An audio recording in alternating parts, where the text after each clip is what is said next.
Welcome to the Homeschool Counseling Network podcast, brought to you by the homeschoolcounselingnetwork.com, a website devoted to connecting homeschooling families with free resources in the areas of academic advising, counseling, testing, therapy, and tutoring to inspire, inform, and improve lives. In this podcast series, we chat with professionals in education, mental health, professional coaching, and therapy to help families on their home education journey. Hello, everyone, and welcome to our show. My name is Kimberly Bennett, and I am your host. If you're new here, welcome. Thanks for giving us a listen. A little bit about me. I am a licensed professional counselor of over 20 years, and I have been a homeschooling mom for 5 of those years. I am also an advocate for mental health and homeschooling children with learning differences. For more of my story and background, feel free to listen to episode 1 or check out my website at thehomeschoolcounselingnetwork.com. Disclaimer. While I am a licensed mental health professional, the content in this podcast is for informational purposes only and should not be considered educational, medical, mental health, or therapy advice. This podcast is not intended to replace professional medical advice. The views expressed in this podcast may not be those of the host or the management. The presenter is simply presenting their views and welcomes any comments, suggestions, or correction of errors. Well, hello and welcome to the Homeschool Counseling Network podcast. This is our second episode, and I am very excited to have with me a very special guest in our studio today, an occupational therapist and a family friend, Terra Brown. Let me tell our audience a little bit about you. Terra Brown serves as an occupational therapy clinical coordinator and director of clinical education at Therapedia, LLC, with extensive experience across various pediatric settings, including schools, hospitals, and early intervention. Her expertise encompasses a range of areas, such as sensory integration, feeding difficulties, ocular motor deficits, and executive functioning, community education, and camp coordination. Committed to family-centered care, Terra values the insights gained from her interactions with children and families, enhancing her professional and personal growth. She is a dedicated mother and wife, deeply integrated into her community and professional field. Well, thank you, Terra, for being with us here today, and welcome. Thank you so much, Kimberly. It's a pleasure to be here. I'm excited. We are very excited as well.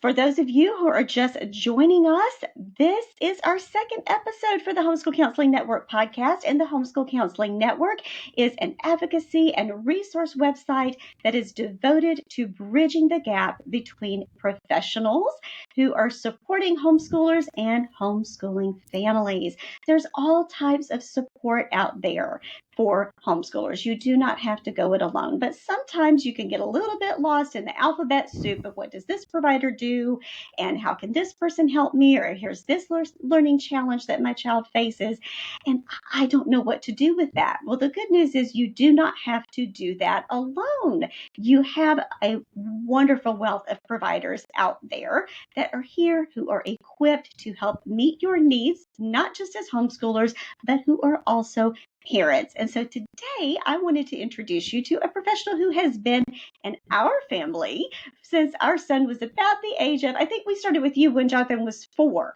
Correct. I think so. I'm trying to it's been remember, a bit. 3 or 4. Yeah. Yes, and he's 11 now. So, and I'm telling you, if you don't know what an occupational therapist is or what they do, Terra, Ms. Brown is here to tell you all about that today and what are some of the wonderful benefits that occupational therapy can do to help you in your homeschool. So tell us, what exactly is, I've seen all these memes, which is hilarious if you've seen them all over social media. Occupational therapists, people really don't know what we do. So what is an occupational therapist? What do you do? Oh my goodness, that is so true. So often I'm explaining what we do and how we do it, and people are like, I didn't even know professionals like you existed, or that there were people like you that worked on these kinds of things. I have heard that so many times over the last 24 years of my career. So, in Mhm. general, an occupational Yes. therapist is going to be a health professional who helps people of all ages, not just children, develop, recover, and or maintain their daily living, their work skills, and those skills that they need to live full and productive lives. So an example of what is a daily living or what is an occupation. So for our children, their occupation is going to be first of all play. So that's how early learning happens. You Mhm. have to be aware of your environment, you have to attend to your environment, and you have to interact with your environment. So play skills are targeted in Mhm. occupational therapy, what we call activities of daily living. So for children, that's going to be feeding themselves, getting dressed. For an infant, it might be holding a bottle. For an older kid, it might be preparing their backpack for the day or organizing their materials in order to tackle a homework assignment. So it's basically all those little routines and skills needed to be productive throughout your day. Also, we can support homeschool or schooling skills. Once kids get to school age, we can Mhm. support those underlying motor skills, visual skills, and the other building blocks of academic education. So that was a really short explanation for a very complex, I think, profession. And we'll get into a little bit more about how OT can help your child or how it might apply to the homeschooling population. Oh, excellent. And I am telling you, there's things that I was reading an article as I was writing a post recently too about allied health professionals and how they can help you in homeschoolers, because homeschoolers, well, if you weren't in this field or in a related field, you might not even know they existed. So it's one of those that, especially homeschoolers, we almost have the benefit because our children are home with us that I'm getting ahead of myself a little bit of how we can almost pick up on those things a little bit earlier if we're home with our kids because we're Yes. going to notice because they're there with us all the time. But I can tell you so many, I just extol the benefits of it, the things that you wouldn't realize how much a task takes to be broken down into those steps Mm-hmm. that I have never occurred to me if your child doesn't do that innately, to have someone like an occupational therapist to help you break those tasks down, because I wouldn't know where to begin. Also, the second part of it is, what it then describes you as the original hackers. That's one of my favorite my favorite descriptions of an occupational therapist, the original hacker. If there is not a way, an occupational therapist will make a way. I have Well, learned. and I have a great example. So, Oh, what I are was going to some? say, I have a great Oh, example of yes. that. No, please go ahead. We once worked with a kiddo who, an example would be they just really struggled with taking a shower, hated the water in their face, hated everything about it. We kind of broke down the task and tried to see, is it the whole event or is it one thing? And it came down to the child did not like the water in his face. So we said, why don't we just try goggles? And the parent said, you mean goggles to take a shower? I'm like, yeah, give it a try, see what happens. Life changing. Never had another problem with taking a shower again. Who cares if you wear goggles while so sometimes we give those accommodation or adaptations that work for right now, while we also work on building and scaffolding so that we can get ultimately to taking the shower and washing your hair without the goggles. But we also have those accommodations that we can use immediately. So that's what I like. We look at a situation, analyze Mhm. it, and then say, okay, how can we support this kid on those skills? And then how can we also give guidance so that they'll be the most successful in the current situation? Yes, absolutely. And it's so many things that it is a few extra steps that you learn to do when you're in therapy, because you do have homework as a parent when you do this in therapy. But if you take the time to do those extra steps and do that now, it's like investing for later. It grows them in their independence for it later. And it's just some tweaks that I would never have occurred to Mm-hmm. me. I'm like, oh yeah, like I'll give you an example. Miss Tara helped me teach my son to tie his shoes. My son has, for those of you who've listened to me for any previous podcasts, or if you're familiar with any of the rest of my work, my son has developmental coordination disorder and sensory integration dysfunction. And it would have never have occurred to me to actually face in the same direction that my son is tying his shoes when I'm trying to teach him how to tie his shoes, because I'm doing it in reverse. And Miss Tara, she's done it for so long, she can do everything in reverse and mirrored because she's used to Yes, it, but my brain Yes, I can can't. write upside I So can write upside down and backwards. It's an acquired skill that most pediatric OTs have. And tie shoelaces backwards and while reverse. hanging from a Mhm. swing. while hanging from the swing. Absolutely. Absolutely. So, what are some ways that an occupational therapist can help in we talked a little bit about ways that occupational therapists can help at home in terms of feeding and in terms of reaching developmental milestones. But what about in terms of homeschoolers specifically? Well, first of all, I think homeschooling is chosen for a variety of reasons, right? Could just be personal preference. It could be need. The child may need more support or more structure or less structure to the day, or just a different type of school day. So we look at, first of all, if it's any of those specific needs, like a child needs more time, more flexibility, more breaks, an occupational therapist can kind of look at the structure of your day and say, okay, we've noticed that when he comes in, or that when we're talking to you, that he performs best in the morning, or he performs best after having an hour or two to, quote, wake up. And so we might help with how to structure your Mm-hmm. day and how to scaffold it. We might have learned that for some children, bouncing on a ball and or followed by some spinning or some jumping or pushing into a wall might help kind of make them feel centered. So what we might do is recommend, okay, before you're doing something that's a high academic challenge, which might be reading or writing, whatever is more challenging for your child, we've noticed that these certain activities help regulate, help improve his attention. So let's embed those throughout the day, little mini breaks, before we have those really focused times of academic challenge. Another way would be if your child is struggling with something Mm-hmm. like handwriting or reading, there may be some underlying motor difficulties or other things going on that are contributing to that difficulties. Mm-hmm. So what we'll often see is kids will avoid or push away from drawing, writing, coloring, things with small little pieces. And if you see a general pattern of that, it might give you a hint that there's a reason that they're avoiding that. And so an OT may say, you know what, I've really noticed if you dig into this Play-Doh and putty before you do writing tasks, it really gets their hands warmed up. Or I've noticed with certain kids who have some visual challenges, that if we do some spinning or rotation and wake up their eyes before they do reading and writing, they really perform better in that academic task. We also can work on attention. So there are certain ways to set up activities that invite more attention. We might say, okay, when you're setting up your school space, let's look at ergonomics. Like right now, my computer is raised up so that I'm looking at eye level. I have my feet flat on the floor and my back is fully supported. So many times we'll say, give me a picture of your homeschool space. And the kids are at maybe a higher table, their legs are tucked under them, Good. they're propped like this. There's maybe they're turned out and there's a lot of, maybe they have some other siblings in the space and there's a lot to look at and we can't blame them for wanting to look at that. But sometimes we might want to change Of how that course. setup is to encourage more focus and attention. So we can give simple suggestions, like I could give suggestions to Sure. any parents as far as how to set up an ergonomically maybe best position for your kid to learn. But then also, if we know a family Mm-hmm. more, we can give more like customized suggestions, which I'm sure you're familiar with as well, Kimberly. No, absolutely. And I've learned a lot over the years from when we've started. This is our fifth year. We're finishing up our fifth year of homeschooling. And I've taken many, many tips of advice from Miss Terra for how to structure how we're doing our reading, or actually what you were just describing, which I was hoping you could speak to just a little bit.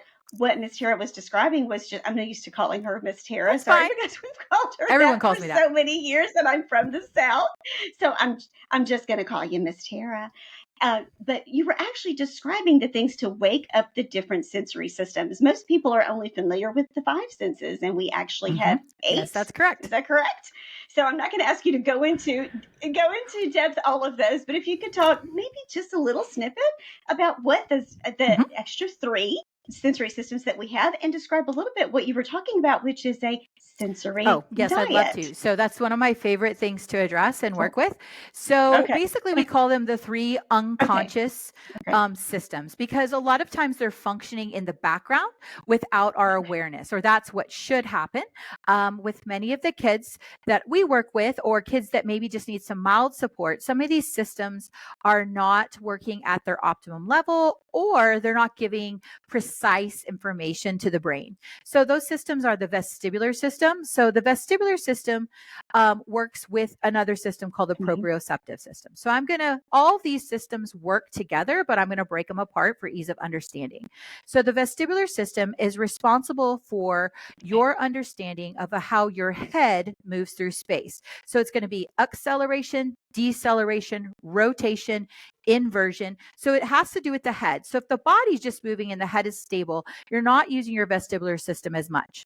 Your vestibular system is also triggered by visual input. We've all experienced where if you watch somebody jump or you watch people spin, you might feel a little disoriented or a little dizzy. So your visual system and vestibular system are closely tied together.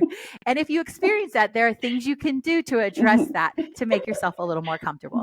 So that's the vestibular system. So your proprioceptive system is going to be how you understand where your body is in space. So if you close your eyes and you move your body, you're aware that this is up, this is down. You're aware that there's a pull and a push between every single joint. So anytime there's a pull or a push, little receptors send a signal to your brain. Your brain says, hello, the body parts are moving. And then it basically tells the body what to do. I need to flex this muscle. I need to stabilize my core. I need to do X, Y, and Z. So the vestibular system and proprioceptive system work together so that you can walk and navigate your space.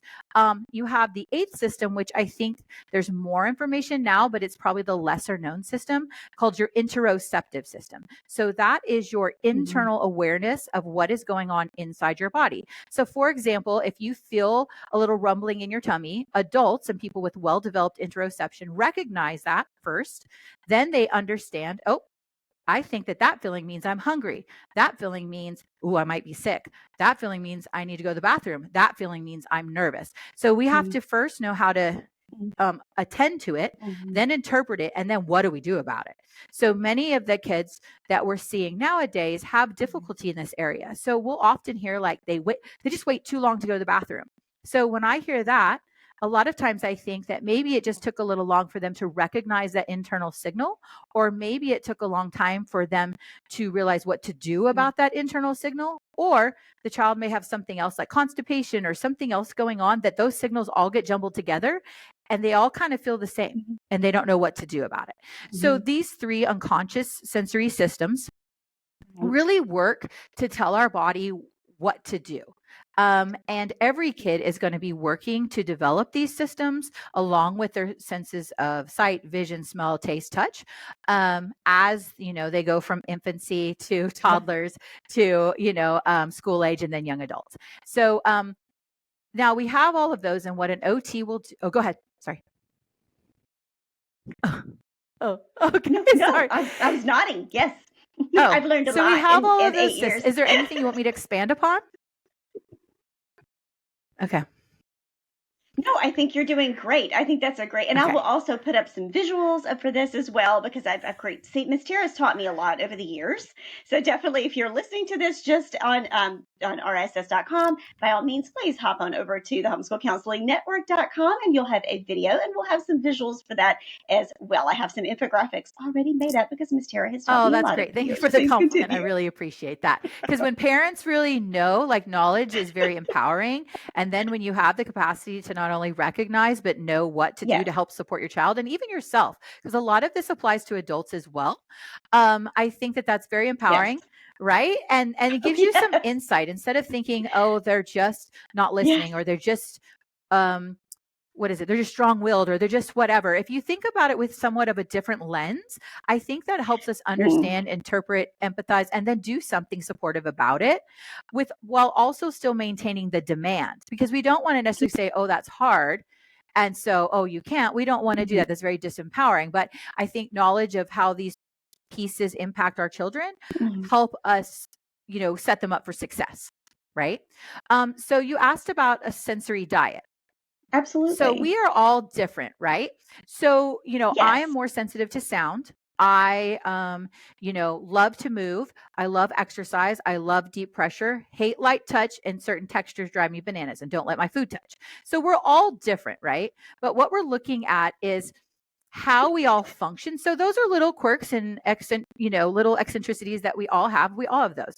But the difference with dysfunction, or where it really impacts you, is where you cannot get past that or find a way to cope with it, and it interrupts your daily life.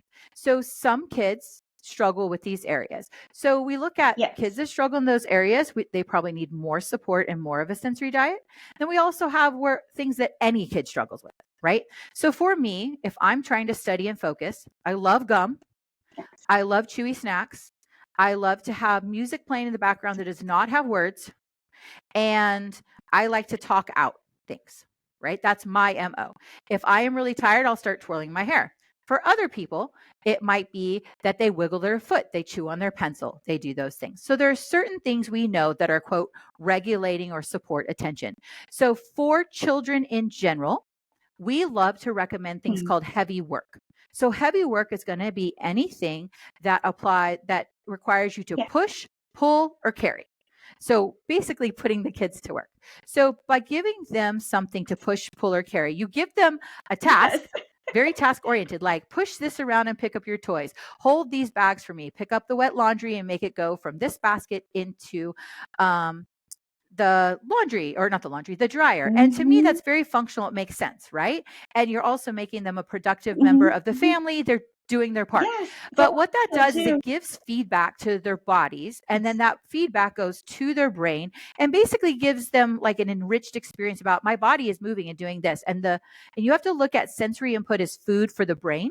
And that's how kids learn and interpret. And so the more sensory rich you can make things, a lot of times that improves performance, function, and awareness. Now, we're going to talk about there's sometimes that's not the case, and that's a little different. So what we find is, an example of a sensory diet might be for a kid that needs to wake up a little bit. They might wake up, and instead of taking their shower in the evening, they take a shower in the morning, because it wakes up their little systems, and they brush their teeth and it's minty toothpaste and they're like, aha. Where without that, it might be they come in and you want them to start their day and they're just kind of sluggish. Now, for me, that might be my coffee, might be going to work out. For kids, it could be a shower, or it could be that when you get up, I had a child who was very sensitive to light. I had a nice soft light come and get brighter, brighter, brighter, brighter. That's a strategy to wake up that's not so abrupt.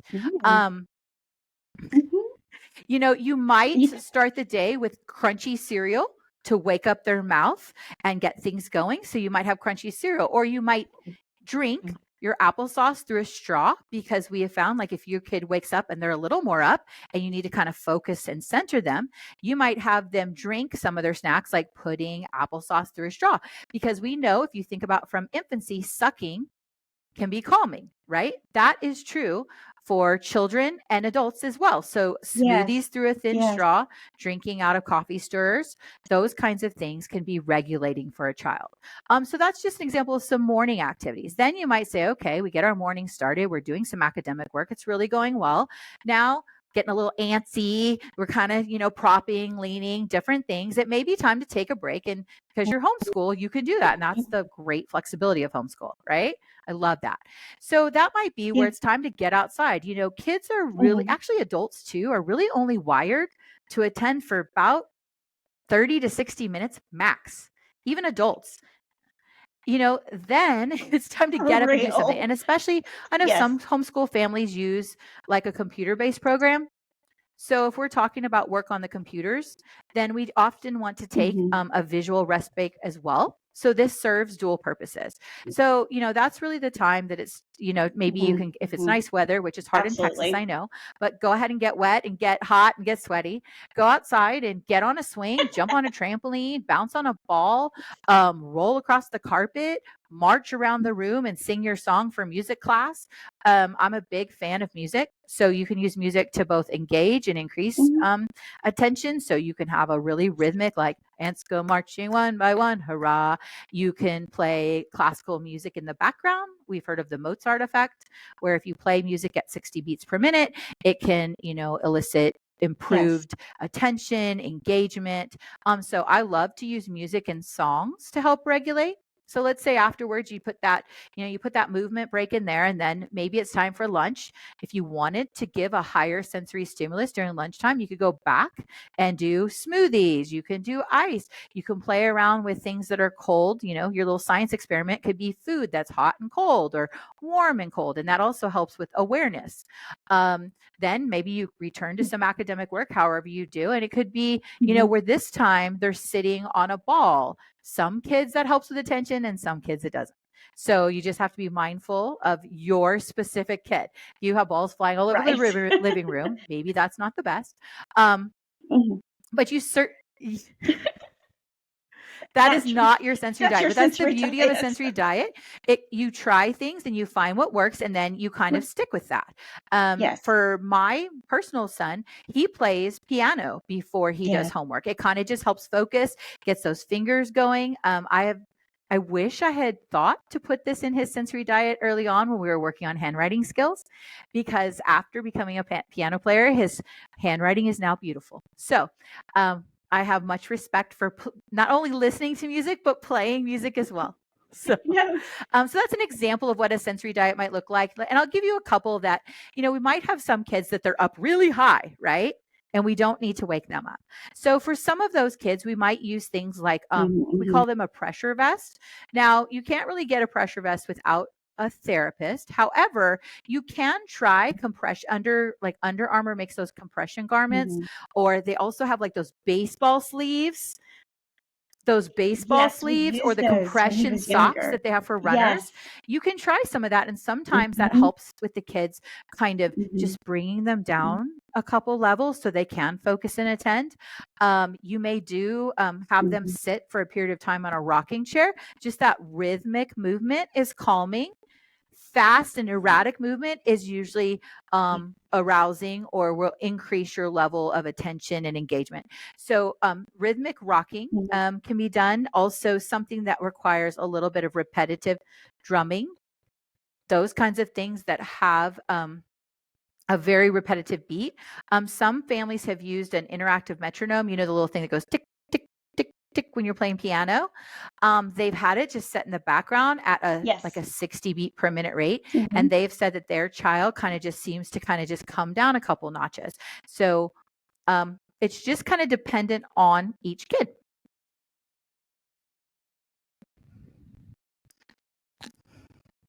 These are some absolutely great suggestions. And I think it's one of those, it's not necessarily one size fits all.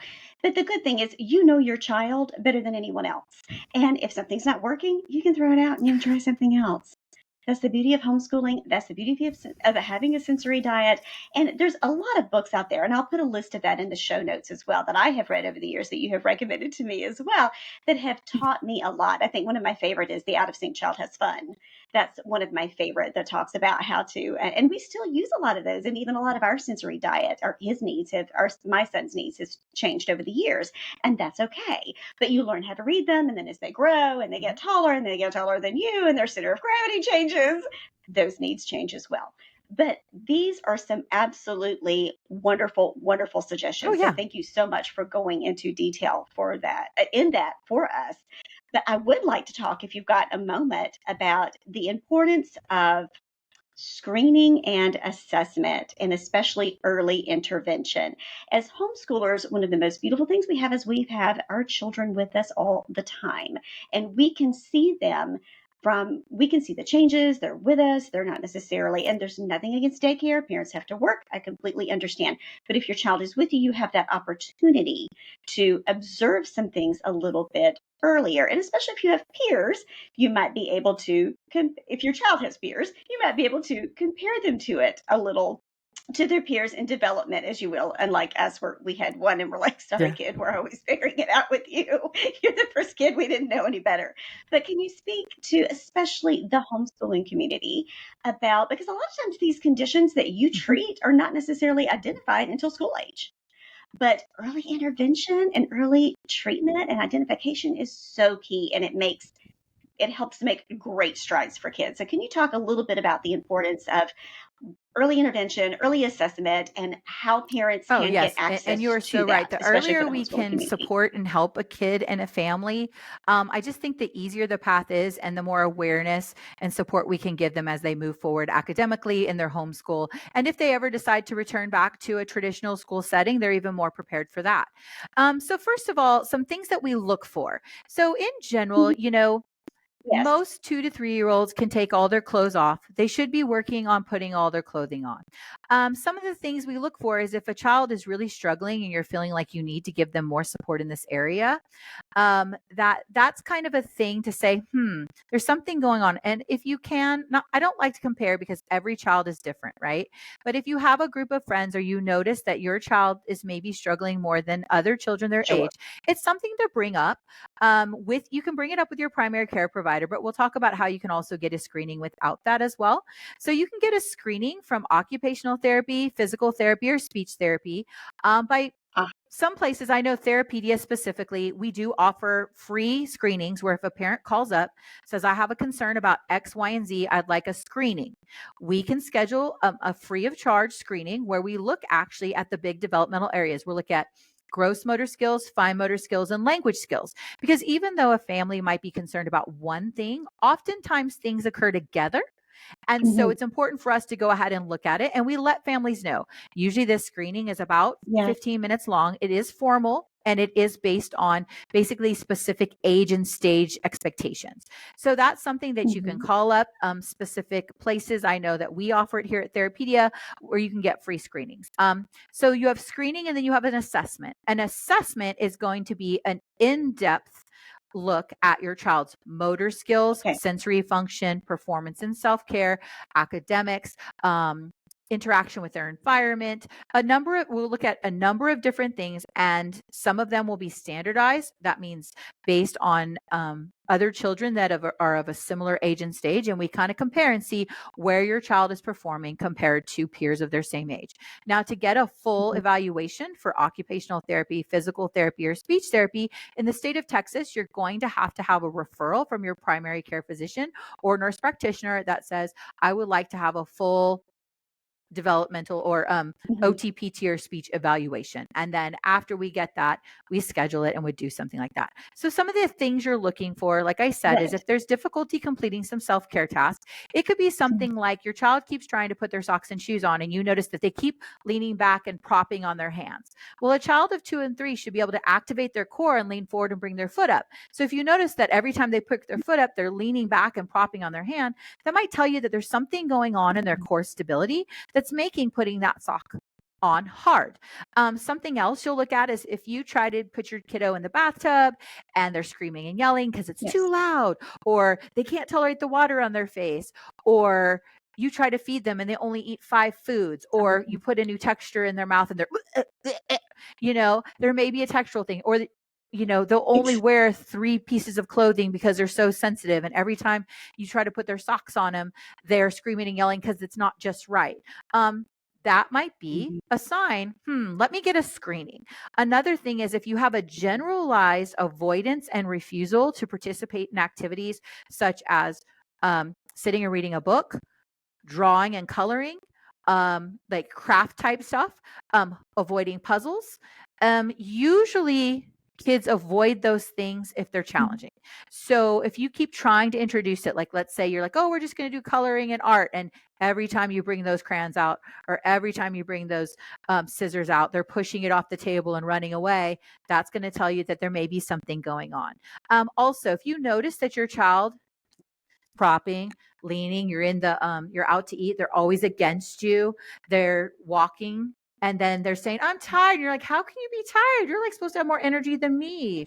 So Um, it, right? If you notice that a lot of propping, leaning, laying down, and real. they seem to not do well sitting in free space, or if you see things like persistent W sitting, that's where the legs go out to the side, or persistent toe walking, those are going to be things that say, you know what, there's something going on. I don't know what, but I might want somebody to look at it. A few different things too are if maybe they're having difficulty every time you go to the park or they have to interact with peers and they just seem to fall apart for whatever reason, or if they prefer to just stay and play on their own. Like we do have children that are more quiet and prefer to be more solitary. But in general, we want to see interaction with peers, and that interaction generally goes well. Of course, it's not going to be beautiful all the time. But if you notice there's a consistent and persistent difficulty, yeah, you might have somebody take a look. They're Also, if you toddlers. feel like you're always having to Right.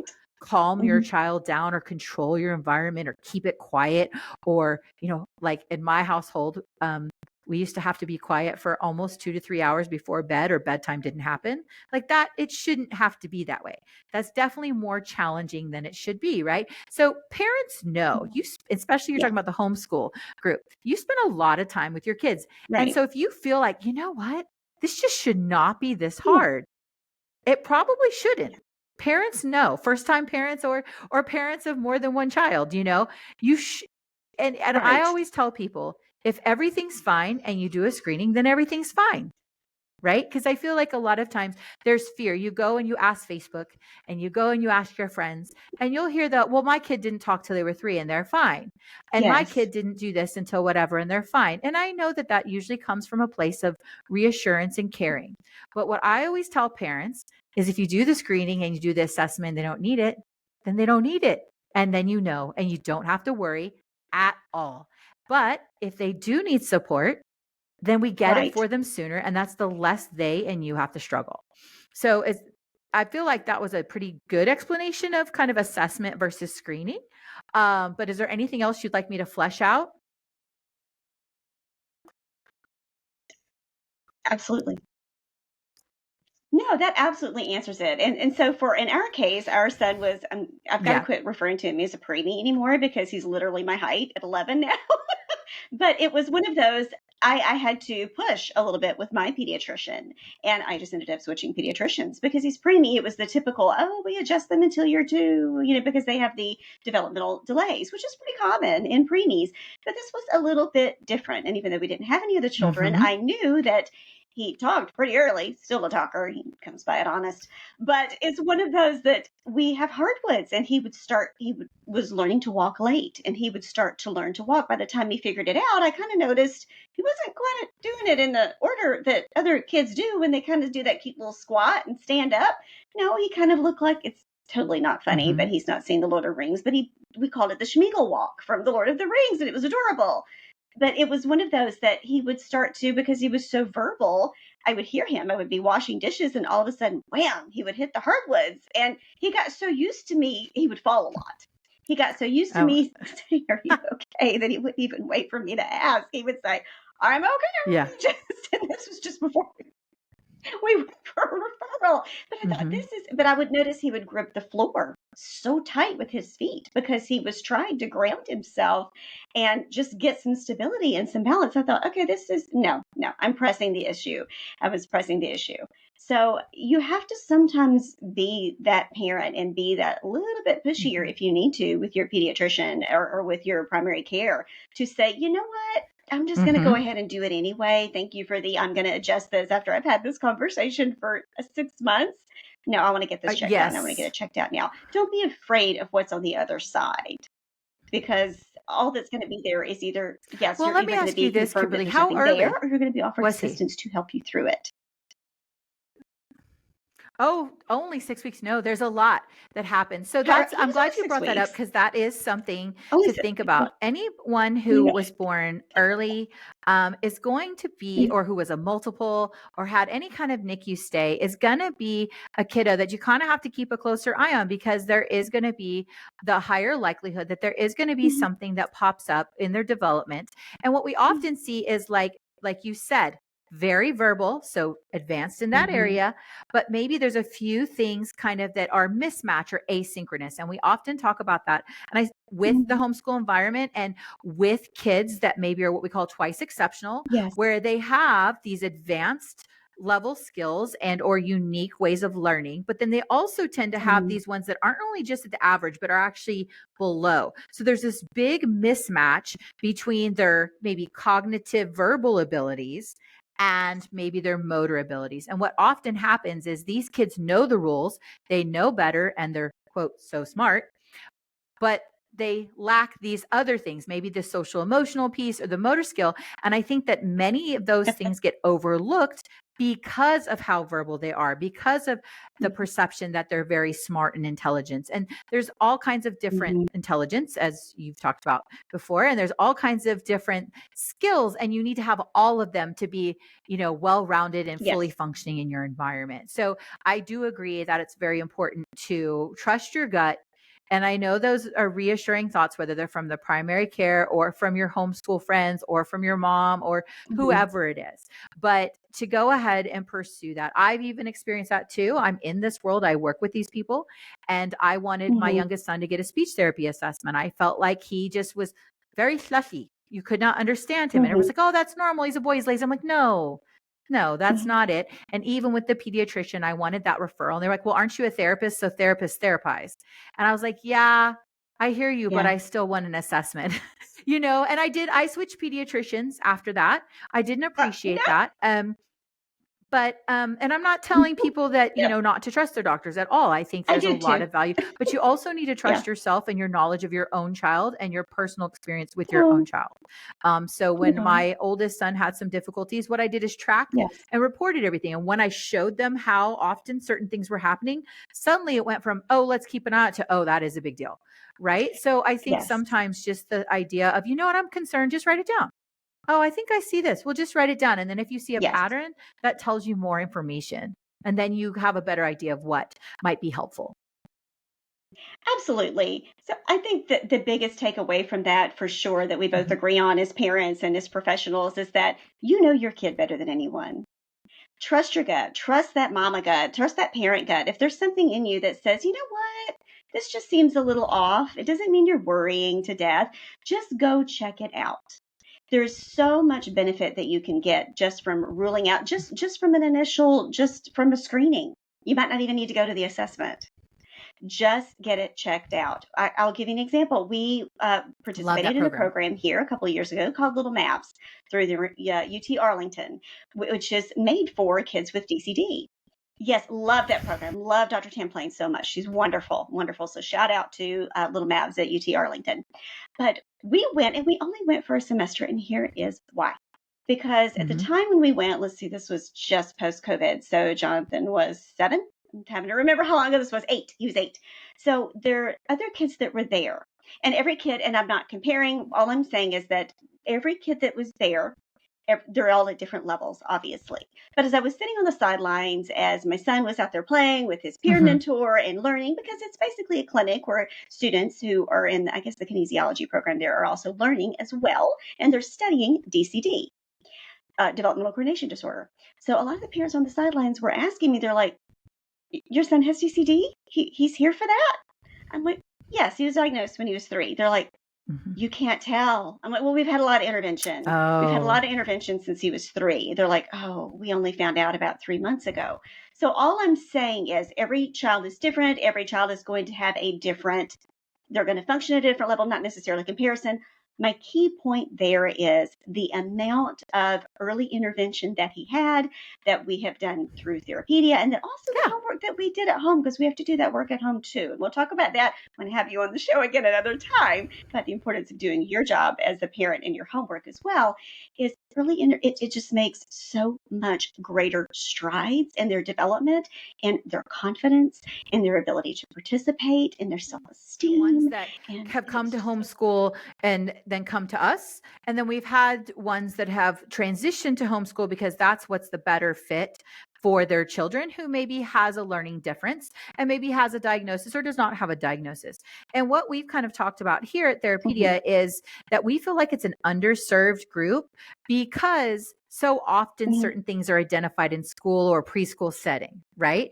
And because in homeschool, you can accommodate and adjust. So sometimes it's not picked up as early. And so we were even talking about, it would be great if there was a way, like maybe at a homeschool co-op, or if there was like free screenings, because we have where we've gone out to different schools, different preschools, different mommy groups, Mother's Day out groups, where that's what we do. We go and we're like, anyone who wants a screening, sign up and come.